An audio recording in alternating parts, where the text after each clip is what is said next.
Some unreleased concept art for 2 canceled Disney attractions was leaked, showing scrapped versions of Pete's Silly Sideshow and the Country Bear Jamboree. Let's start with the Country Bears.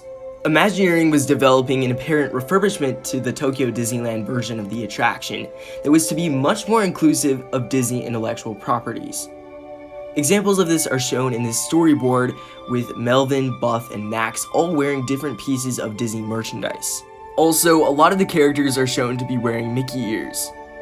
Instead of the current Country Bears soundtrack, it was to be replaced with a mix of classic Disney songs with a country twist. As you can imagine, this whole refurbishment was most likely dispatched in an effort to increase guest spending. Personally, I think it was for the better that this was cancelled because it feels like it would be more of an advertisement that we might as well be watching on TV. At least it shows that Disney hasn't forgotten about the attraction completely, but that was probably more of a result from the Oriental Land Company rather than Disney. The other scrapped attraction was a much different version of Pete's Silly Sideshow at the Magic Kingdom.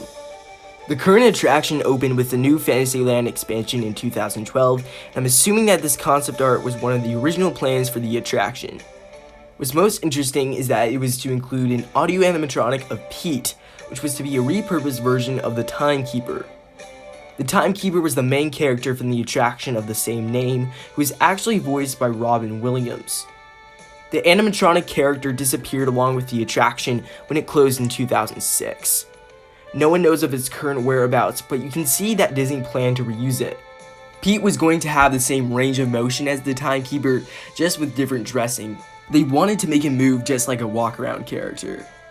The animatronic was going to be placed on a stage where he would perform, making for some kind of show. Pete's Silly Sideshow ended up becoming a character greeting area, but I think this is much more interesting. It was probably scrapped due to budget cuts. In the end, both of these concepts were scrapped.